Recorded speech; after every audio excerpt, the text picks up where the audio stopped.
Terima kasih Anda masih bersama kami. Bagi Anda baru saja bergabung, kami hadirkan kembali 3 berita utama hari ini. Banjirop yang mengepung jalur Pantura tidak menghalangi pernikahan sepasang pengantin di Demak. 3 bulan membawa pasien sakit yang sedang iring-iringan terjebak banjirop di Demak. Diduga tak bisa berenang, bocah di Kabupaten Tegal tewas tenggelam.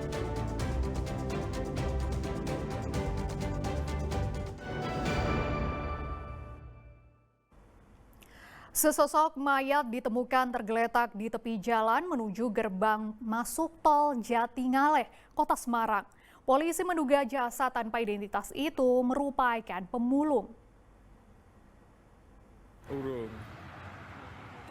Mayat tanpa identitas ditemukan di tepi jalan menuju gerbang tol Jatingaleh, Tinjomoyo, Kecamatan Banyumanik, Kota Semarang. Saat ditemukan, pria paruh baya ini dalam kondisi telah meninggal dunia. Informasi penemuan mayat cepat tersebar sehingga mengundang rasa penasaran warga sekitar dan pengguna jalan. Posisi mayat tergeletak di atas rumput pinggir tol. Di lokasi penemuan terdapat 2 karung goni, diduga korban merupakan pemulung. Ini ada orang tidur, kemungkinan tidur atau MD.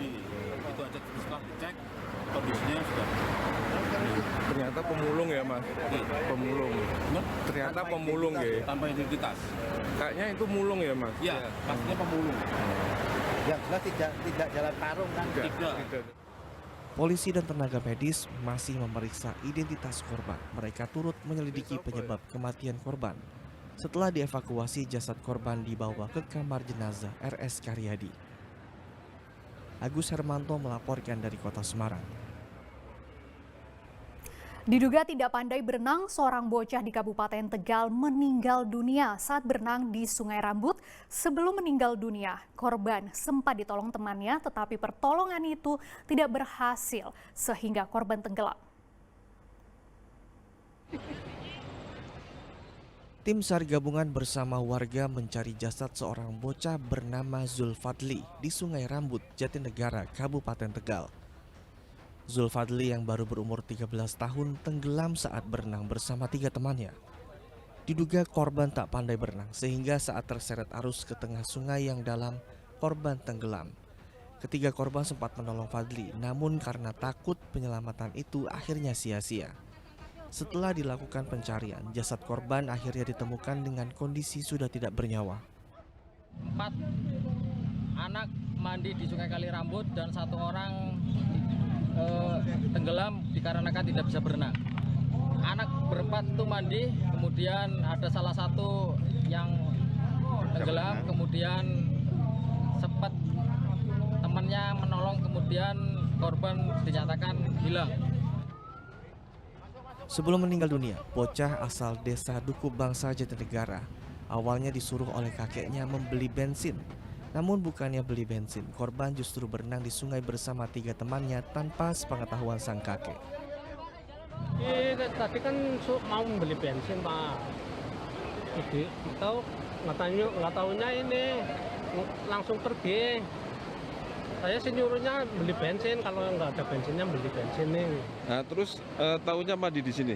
Ya nggak tahu pak. Nggak tahu. Orang nggak biasa main di sini, kemungkinan diajak temennya pak.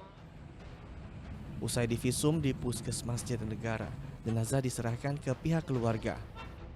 Pihak keluarga sambut kedatangan jenazah Fadli dengan air mata. Raut kesedihan tak bisa ditutupi. Keluarga harus rela Zulfadli kembali ke pangkuan Sang Pencipta.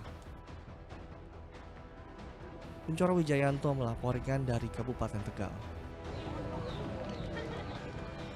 Direktorat Reserse Kriminal Umum Diretkrimum Polda Jawa Tengah menangkap 2 pelaku tindak pidana perdagangan orang pekerja migran Indonesia ke Eropa. Para korban dipekerjakan secara ilegal dan hampir bekerja selama 24 jam. 2 pelaku TPPO yang ditangkap masing-masing berinisial K warga Dukuh Waru, Kabupaten Tegal, dan N, warga Bulukamba, Kabupaten Brebes. Kasus TPPO ini sudah berlangsung sejak bulan Juli 2024. Total korban yang terdata sekitar 110 orang, namun yang sudah teridentifikasi baru 83 orang. Para korban berangkat dari Indonesia, hanya menggunakan paspor dan visa kunjungan sementara. Mayoritas korban diberangkatkan ke Spanyol, Portugal, Yunani, dan Polandia.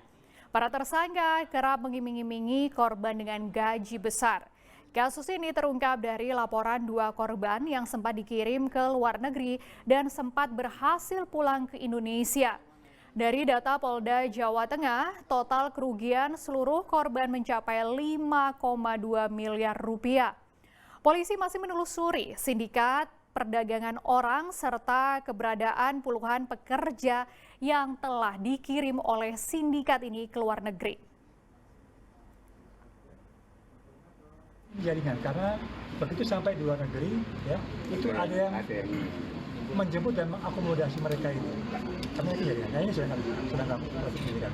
Tadi nanti berlakunya akan dilakukan penyitaan semua. Selain mobil. Pasti, ya. Kami akan telusuri aset-asetnya terkait dengan hasil tagihan tersebut. 83 orang yang terdata baru terkait kami ya. Itu mereka masih di luar negeri, bisa tadi dengar sendiri mereka.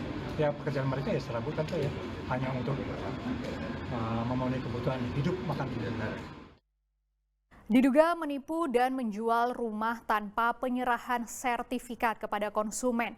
Seorang pengembang perumahan subsidi pemerintah di Ungaran, Kabupaten Semarang ditangkap. 66 konsumen jadi korban dengan potensi kerugian negara mencapai nyaris 12 miliar rupiah.